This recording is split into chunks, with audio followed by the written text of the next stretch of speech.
Vous verrez le ciel ouvert et les anges de Dieu monter et descendre au-dessus du Fils de l'homme. Évangile de Jésus-Christ selon Saint Jean, chapitre 1, versets 47 à 51. Frères et sœurs, l'Église catholique célèbre aujourd'hui les saints archanges Michel, le chef de la milice céleste, Raphaël, l'ange de la guérison, et Gabriel, l'ange de l'annonciation. Dans l'évangile de Jean chapitre 1, versets 47 à 51, Jésus affirme à Nathanaël qu'il verra le ciel ouvert et des anges de Dieu montant et descendant au-dessus du Fils de l'homme. Cette présence d'anges n'est pas une innovation de Jésus, car elle est bien connue des Saintes Écritures, comme dans les exemples ci-après.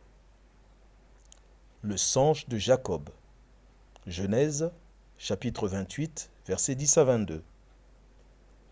L'apparition de l'archange Saint-Michel au prophète Daniel, Daniel 10, 13 à 21 et 12, 1. L'accompagnement de Tobie par l'ange Raphaël, Tobie 11, 12 à 18.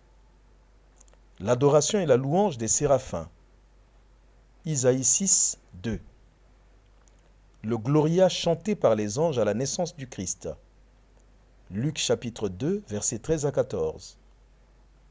L'attention envers les enfants, entre autres, parce que leurs anges dans les cieux voient sans cesse la face de Dieu. Matthieu chapitre 18, versets 1 à 5 et verset 10.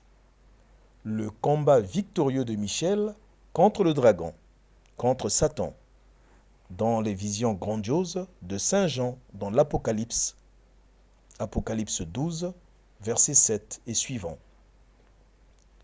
Tous ces textes confirment l'existence des anges et leur rôle de messagers, louant, agissant, montant et descendant sans interruption, illustrant la transcendance et l'immanence du divin, manifestant ainsi la gloire de Dieu.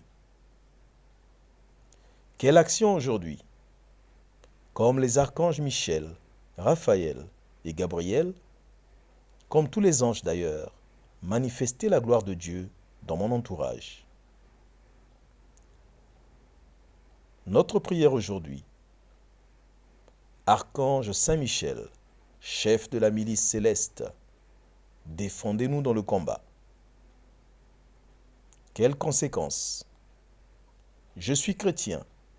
Je suis donc un messager de la bonne nouvelle, un combattant pour le royaume, un adorateur du Très-Haut. Pluie de bénédictions, tout pour la gloire de Dieu.